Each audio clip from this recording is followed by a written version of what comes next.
A soldier's young son was about to be attacked when a waitress threw herself over him, taking every blow until she collapsed on the street. By the next morning, 60 Harleys thundered down Main Street and filled the courthouse steps. Police stepped back. The city fell silent, and one act of courage turned into a brotherhood no one dared to challenge. The shove came hard enough to rattle her teeth, but Rachel Moore didn't fall. Not yet. She locked her arms around the boy behind her, bracing against the second strike, taking it full across her side. The sound of shoes scuffing against wet pavement, the cruel laughter, the rush of adrenaline. Everything blurred together as she became a human shield. One waitress, one 12-year-old soldier's son, and a pack of older teens circling like wolves under a streetlight that buzzed and flickered above them. Rachel's chest burned, but her voice cut through the chaos. "Run, Evan! Run!" The boy hesitated, trembling, his hands clinging to her jacket. "I can't leave you!" "Go!" She barked louder this time. The third blow sent her sprawling to her knees, her palms scraping against rough concrete.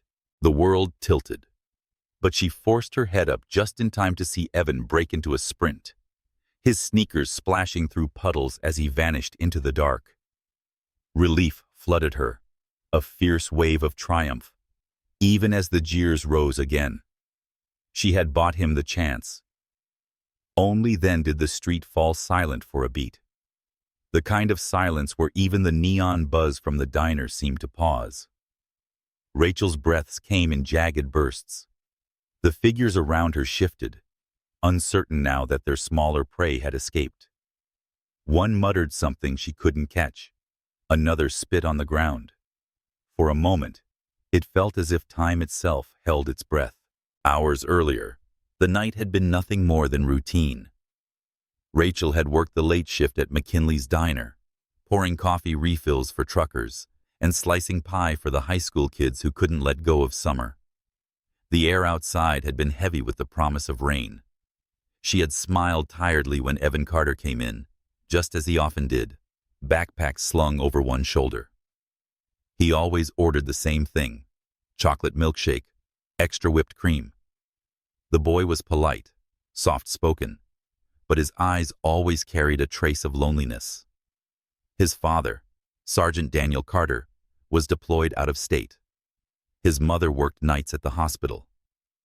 For Evan, the diner had become a refuge, and Rachel, 34 years old, no family of her own, had quietly stepped into a role she never asked for, someone who noticed him.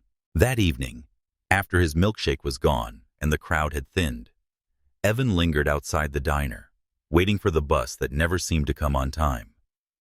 Rachel was wiping down tables, watching him through the fogged-up glass, when she saw shadows gather. 4 boys, older, stronger, the kind who hunted weakness the way sharks scented blood in water. They closed in, shoving Evan against the lamppost, sneering at his army-issue backpack. Rachel's rag slipped from her hand. In that instant, instinct tore through her exhaustion. She didn't think. She moved. By the time she hit the street, her heart was pounding so loud it drowned out everything else. She shouted before she even reached them, her voice slicing through the damp night. When their eyes snapped toward her, when one laughed and said, "Mind your business, lady," she knew she could still turn back. She could still pretend she hadn't seen. But she kept running. The first shove nearly took her down. The second almost did. The third finally buckled her knees, but not before she shoved Evan free and screamed for him to run. When she hit the pavement, it was with the grim knowledge that she'd done what she could. Her vision swam. She heard the shuffle of sneakers retreating, the muttered curses, the fading taunts.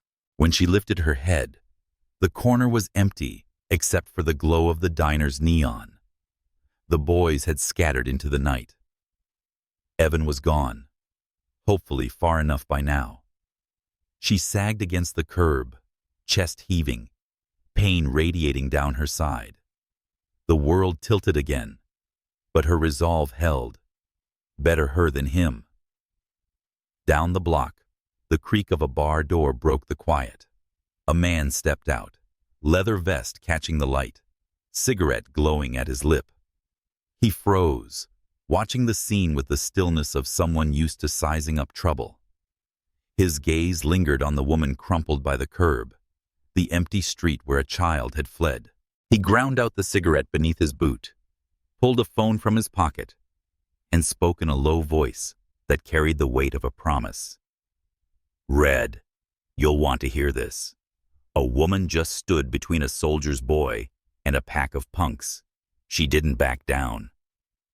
Before the line even went dead, the distant thunder of engines was already beginning to stir. The sound of engines hadn't yet reached the hospital where Rachel lay, but the city was already murmuring. News of the attack traveled faster than official reports. A waitress had thrown herself in front of a soldier's son and been carried away in an ambulance. The boy was safe, but shaken, repeating her name over and over, as if afraid the world would forget who had saved him. Evan Carter sat on a stiff plastic chair in the emergency ward, his backpack hugged tight against his chest, his shoes still wet from running, his eyes raw from tears he fought to hold back. Nurses moved around him, whispering in clipped voices. They knew his father was stationed far away, his mother working late shifts. She couldn't leave. Evan had no one to sit beside him until Red Donovan walked in. The president of the local Hells Angels chapter wasn't dressed for hospitals. His leather cut bore the miles of the road, and his boots carried the smell of rain. He moved through the waiting area with a presence that made even the tired night shift guards straighten. Red didn't ask for directions. He had already been told what happened. He stopped in front of Evan, crouched down so their eyes were level, and asked, "You're the boy she covered, aren't you?" Evan nodded, clutching his backpack tighter. She didn't even think. She saved me." His voice cracked. Red studied him, the corners of his weathered face tightening. "And where are your folks?" "My dad's deployed. Mom's at work." That answer hit Red harder than he let show. He put a heavy hand on the boy's shoulder, steady and warm. "Then you're not alone tonight. Not anymore." He rose and motioned to one of his brothers waiting near the door. "Stay with the kid. Nobody moves him until I say." Meanwhile, Rachel drifted in and out of consciousness. The fluorescent lights above her bed painted the world in sharp whites and shadows. Every time she surfaced, she caught pieces of conversations. Stable but needs rest. Took quite a beating. Lucky to be alive. None of it settled in. What anchored her was the memory of Evan's sneakers splashing away into the dark. She whispered his name once, and a nurse leaned close, promising that the boy was safe. That was enough to let her slip back under. Across town, police reports painted the incident as a minor street disturbance. The language was cold, distant, and wrong. Witnesses who had seen Rachel drop her rag and sprint into danger shook their heads at the phrasing. To them, there was nothing minor about a woman collapsing on the pavement so a soldier's son could escape. The story spread on phones and through whispers. That waitress from McKinley's. She stood in front of them. By morning, the silence of official channels clashed with the roar of public outrage. Neighbors left flowers at the diner's front step, taped notes of thanks to the glass. Evan returned with his mother, still shaken, pointing to the exact spot where Rachel had stood. "Right there," he told her. "She didn't move. She didn't let them touch me." His mother wrapped him close, her face pale with gratitude and fear. In the Angels clubhouse, Red listened to the boy's words replayed by his brother, who had stayed at the hospital. He sat at the head of the long table, rings tapping against wood, and let the silence linger before he spoke. "They think she stood alone," he said. But she doesn't stand alone anymore. Around him, heads nodded.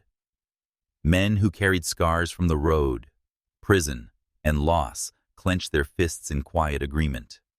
They weren't talking about retribution yet. They were talking about recognition.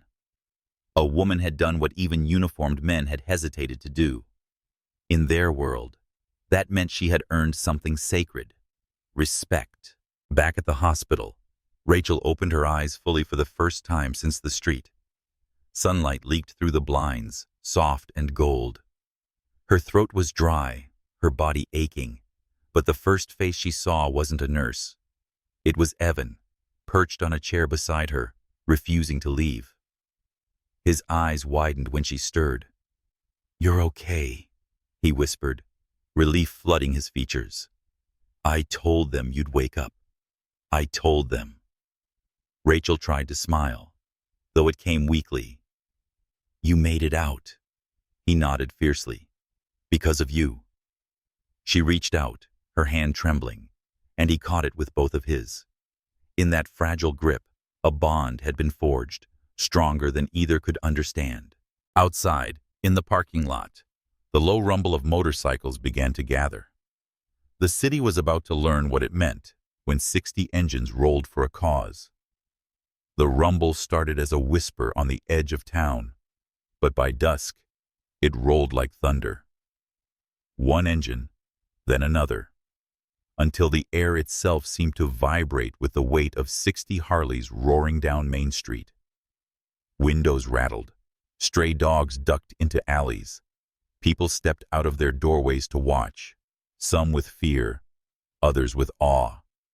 The Hells Angels didn't sneak in. They arrived like a storm announcing itself.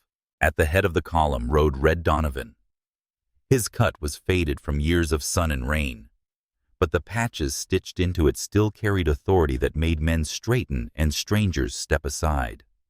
His face was carved with the lines of battles, both on the road and off it. When he twisted the throttle, the growl echoed against the courthouse steps, shaking the silence that officials had tried to maintain. In the diner where Rachel once poured his coffee, the regulars pressed against the windows, watching the spectacle unfold. "They came for her," one whispered, almost in disbelief. "All of them." Red swung his Harley into the hospital parking lot, boots hitting asphalt with a deliberate finality. Behind him, the bikes lined up in formation, chrome gleaming under the orange wash of sunset. For a moment, the place looked less like a medical ward and more like a fortress under siege. Nurses peered from upper-floor windows, their eyes wide at the sight of patched jackets filling the lot. Inside, Evan was still clutching Rachel's hand when he heard it. The walls trembled faintly, a sound he first mistook for distant thunder. But his eyes lit up when he recognized it. The roar of Harleys, the same sound his father had once told him meant loyalty, unbreakable and fierce. He looked at Rachel, his voice rising with excitement. "They came! I told them what you did, and they came." Rachel blinked, disoriented, unsure if she was dreaming. But then the door swung open, and the room filled with the unmistakable presence of leather and steel. Red Donovan himself stepped inside. He didn't crowd her, didn't shout. He simply removed his gloves, setting them on the tray table with reverence, and said, "You're family now."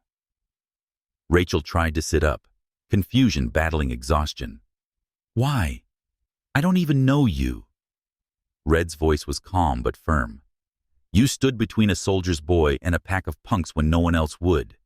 You didn't back down. That makes you one of us." Evan beamed, nodding so fast it made Rachel's heart ache. She wanted to argue, to dismiss it as dramatics, but the weight in Red's tone made her realize this wasn't just talk. These men had crossed counties in a single night because a woman in a diner apron refused to look away. Outside, the gathering swelled. More angels rolled in from neighboring towns, drawn by calls that spread faster than newsprint. The courthouse lawn, still empty hours before, now glowed beneath headlights and leather vests. Some carried banners. Others stood with arms folded, silent sentinels daring anyone to challenge what had been done to Rachel Moore. The police chief arrived in an unmarked car, stepping out stiff-backed, jaw tight. He scanned the sea of bikes with unease. His officers had filed a report, calling the incident minor. Now, staring at 60 engines idling in unison, he realized there was nothing minor about it. His radio buzzed with questions he couldn't answer. Should they intervene? Should they disperse the bikers? One look at the wall of chrome and steel told him the truth. They couldn't. Red stood outside now, his back to the hospital, his gaze fixed on the courthouse across the street. He didn't need to raise his voice. His silence alone pressed heavier than any threat. Around him, the angels stayed still, hands folded, boots planted, the growl of their engines cutting off one by one, until the town was left with nothing but the eerie echo of quiet power. Inside the hospital room, Rachel whispered to Evan, "Why are they here? I don't deserve this." Evan shook his head fiercely. "You saved me. That's why." Rachel's heart swelled with both fear and gratitude. She had acted without thought, but her choice had set something in motion far larger than herself. The Hells Angels had gathered, and the city would never forget what their presence meant. The storm was no longer on the horizon. It had arrived, and with it came a silence that made the entire town hold its breath. By nightfall, the town was no longer its quiet self. The hum of everyday life, distant televisions, late-night buses, the occasional bark of a dog, was drowned out by the steady thunder of engines circling the heart of Main Street. 30 bikes had already lined the courthouse steps. Another 30 trickled in from highways and back roads. Riders answering calls passed from chapter to chapter, like sparks leaping across dry grass. Windows along Main Street glowed with faces pressed to glass. Shopkeepers stood at their doors, drawn by the vibration beneath their feet. Mothers pulled children close, not out of fear, but awe. People had seen bikers before, but never like this. Not 60 of them united, not for themselves, but for a waitress most of them had never met. Rachel lay awake in her hospital bed, too restless to sleep. Every throb in her ribs, every ache in her limbs reminded her of the pavement and the blows she had taken for Evan. Yet outside, the muffled chorus of engines carried through the walls, telling her she was no longer alone. The sound was strange, foreign to her world of coffee refills and late-night shifts, but it carried a promise. Downstairs, Evan leaned against Red Donovan's side, holding on to his leather vest like a lifeline. The boy's voice was small but fierce. "She saved me. She's the bravest person I've ever seen." Red rested one heavy hand on the boy's shoulder, the way a father might steady a son. His gravel-rough voice carried in the lobby where half a dozen bikers waited. "Listen close," he told them. "What she did for this boy, she did for all of us, for every soldier, for every family left behind. She didn't have colors on her back, but she showed more loyalty in one night than most men show in a lifetime." One of the bikers, his beard streaked with gray, nodded and muttered, "Then she's earned colors of her own." Red's eyes hardened with conviction. He straightened, his words slicing through the murmurs like a blade. "Tonight, she's family." The declaration rippled through the room, carried outside, where men leaning on handlebars repeated it quietly, almost reverently. A waitress no one had known yesterday was now claimed as kin by 60 hardened riders, and with that claim came a wall of protection stronger than any law. Across town, the police held an emergency meeting. The chief sat stiff at the head of the table, reports spread before him. 60 of them, one officer said, his voice low, lined up across the courthouse. Not doing anything, just standing there. Standing there is enough, another replied. Nobody's willing to cross that line, not even us. The chief pinched the bridge of his nose. He knew the math. His department couldn't disperse that many without escalating into something the city would regret. And the optics, cops forcing bikers away while a battered waitress lay in the hospital, would spark outrage louder than the engines outside. For now, he told his men to hold back, to wait. Back at the hospital, Rachel finally convinced a nurse to let her sit in a wheelchair and roll toward the lobby. Her breath was shallow, her body weak, but she needed to see. When the doors slid open, she was met by a sight she could hardly comprehend. Rows of leather jackets, boots planted firm, and eyes turned toward her, not with judgment, but with respect. The room fell quiet as Red stepped forward. He looked at her, really looked, and for the first time, Rachel saw past the gruff lines of his face to something steadier, recognition. "You didn't know that boy's father," Red said, his voice carrying the weight of command. "You didn't owe him a damn thing, but you put yourself on the line anyway. That's loyalty. That's courage. And in our world, that makes you family." Rachel's throat tightened. She wanted to protest, to say she was just a waitress, that she hadn't thought, that she'd simply reacted. But the words wouldn't come. Instead, she felt Evan's small hand slip into hers. His eyes shone with pride, not fear. In that moment, Rachel understood. Outside, the storm reached its full height. 60 bikes lined both sides of Main Street, chrome gleaming under street lamps, patches catching the light like banners of defiance. The engines idled low, their growl a warning and a promise. The entire town felt the pressure of that silence. Police, reporters, neighbors alike. And above it all, the unspoken message was clear. The waitress who had shielded a soldier's son would never stand alone again. Morning broke heavy with expectation. The courthouse, usually a place of routine hearings and small-town disputes, looked like the stage of a reckoning. Reporters clustered on the steps, cameras already rolling, their breath fogging in the cool air. Police officers formed a line near the entrance, trying to look calm, but their eyes kept darting down the street where the sound was growing louder. The engines arrived first, a low, rolling thunder that made the pavement hum. Then came the sight. 60 Harleys advancing in formation, chrome flashing in the pale light of dawn. The Hells Angels weren't hiding. They rode slow, deliberate, as if each rotation of the wheels announced their intent. When they reached the courthouse, the riders cut their engines in unison. The silence that followed was heavier than the noise. Red Donovan dismounted first, his boots striking the ground like a gavel. Behind him, the others followed, lining up on either side of the steps. They didn't shout, didn't chant. They simply stood. Leather vests stitched with the unmistakable death's head patch, arms folded across broad chests, gazes fixed on the building where justice was supposed to be served. Inside, Rachel Moore shifted uncomfortably in her wheelchair. She had insisted on coming despite the doctor's protests.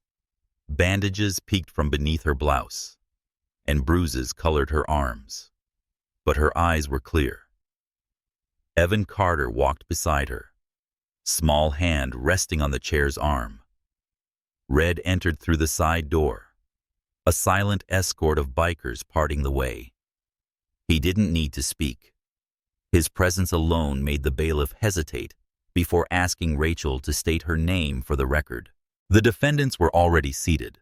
4 young men slouched in their chairs, their bravado faltering under the weight of the crowd outside.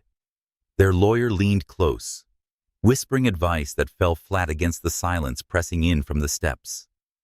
When the judge entered, the usual shuffle of rising bodies was delayed.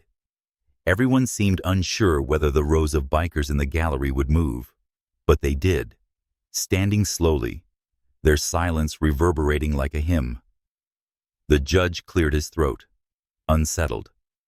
The prosecutor laid out the charges: assault, attempted battery against a minor, disturbing the peace. The language was dry, clinical. But when Rachel was wheeled to the stand, the air shifted. She gripped the armrest, steadied herself, and looked directly at the four who had cornered Evan. Her voice trembled only at first. "I told him to run," she said, nodding toward Evan, who watched from the front row, his hands clenched in his lap. "They had him trapped. I couldn't let them hurt him. I didn't think. I just stood there." The defense attorney smirked, trying to pounce. "Ms. Moore, isn't it true you escalated the situation by inserting yourself?" A murmur rose from the gallery, low and dangerous. One biker leaned forward, his knuckles whitening on the bench. Red lifted a hand, a simple gesture, and the room fell back into silence. The weight of 60 pairs of eyes bearing down made the lawyer swallow hard before continuing. Rachel lifted her chin. "If standing between a child and a beating is escalation, then yes, I escalated, and I'd do it again." Her words struck like a hammer. Even the judge paused, lips pressing together as if absorbing the gravity of what she said. Outside, cameras captured the line of Harleys gleaming in the sunlight.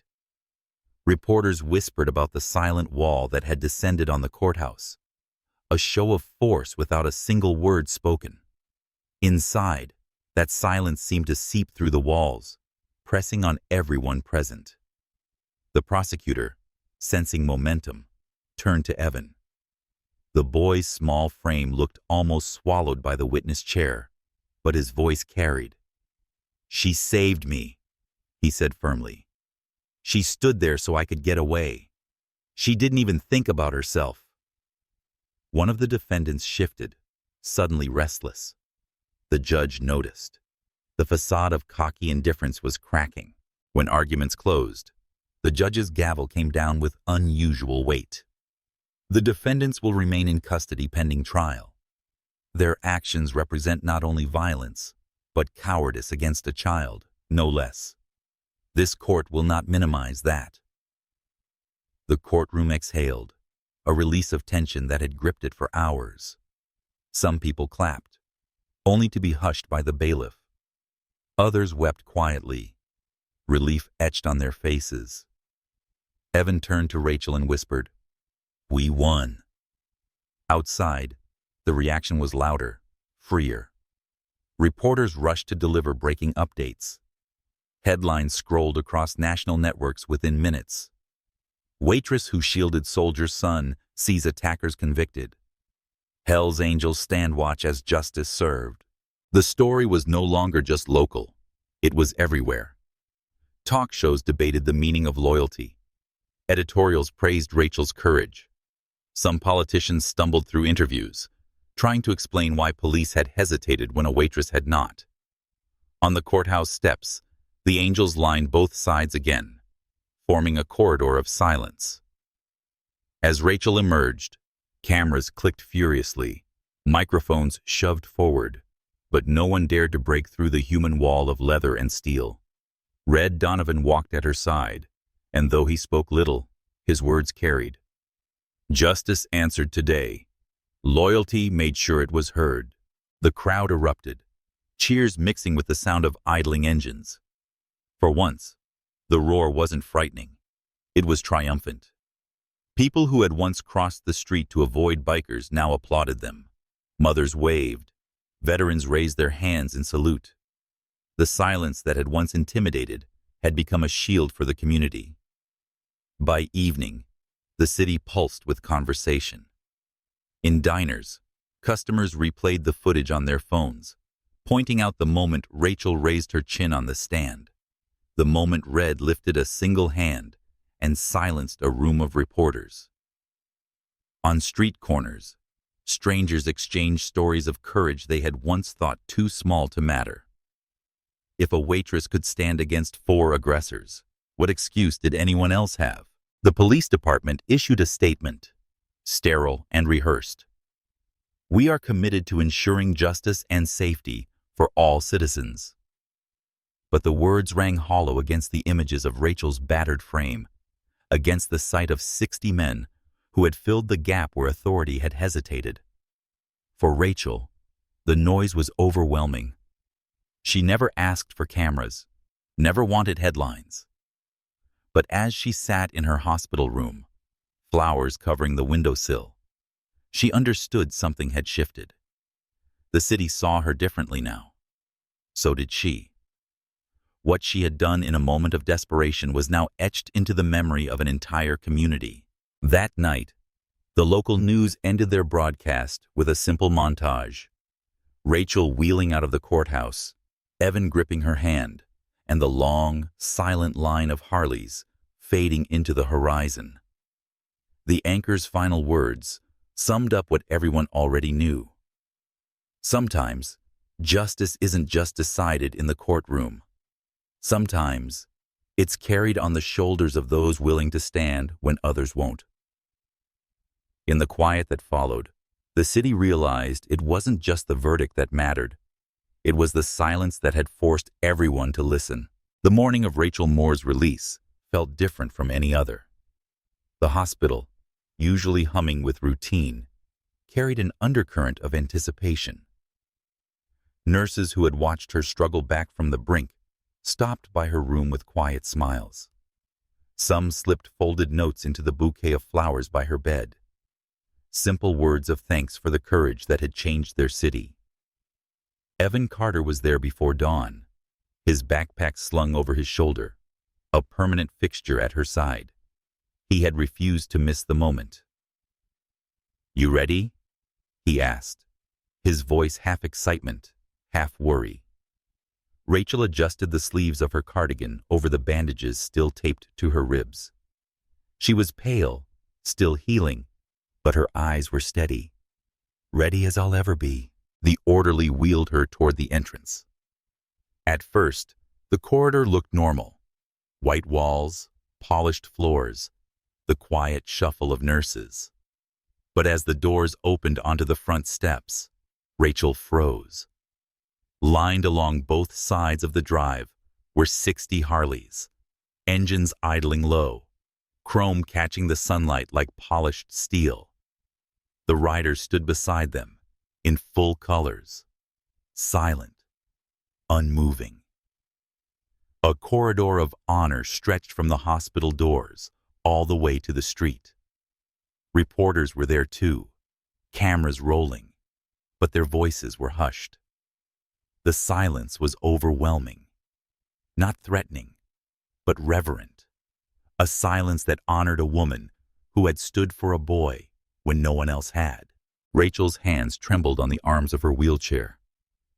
This is for me?" she whispered. Evan squeezed her shoulder. "No, it's for what you did." Red Donovan stepped forward, helmet in hand, his presence commanding, but softened by respect. He crouched so his eyes were level with hers. "Family protects family," he said simply. "From this day forward, you'll never walk alone." Her throat tightened. She wanted to protest again, to insist she wasn't worthy of this. But the words dissolved in the lump rising in her chest. Instead, she nodded, eyes shining. The orderly pushed her forward, and as she passed between the rows, every rider lifted 2 fingers from their sides in silent salute. Not a word was spoken, yet the gesture resonated more deeply than any applause. Nurses standing by the doors wiped their eyes. Onlookers bowed their heads. Even the reporters lowered their cameras for a moment, giving space to something larger than news. At the end of the corridor, Red's Harley waited. He gestured to Evan. "Hop on, kid. You ride today, too." Evan's grin broke wide, the first real smile since the night of the attack. He climbed onto the bike, looking back at Rachel as if to say, "We made it." Rachel's wheelchair stopped beside them, And for the first time in days, she laughed. A quiet, disbelieving laugh at the sheer weight of the moment. She had walked out of her diner that night, thinking she was just a waitress, just one woman. Now, she was something else. A symbol of what it meant to stand when standing was hardest. The engines roared to life together, a single thunderclap that rolled across the city. People poured from shops and offices to watch as the procession moved down Main Street, Rachel at its heart. The corridor of honor stretched beyond the hospital. Now it stretched through the whole town. As the roar faded into the horizon, the story etched itself into the city's memory. One act of courage. One woman who nearly gave her life to save a soldier's son. One brotherhood that answered in silence. And a community that would never forget. In the flickering glow of a diner's neon sign, Rachel Moore's selfless act of shielding a soldier's son from a brutal attack transformed her from an ordinary waitress into a symbol of unwavering courage. This story unveils a powerful life lesson.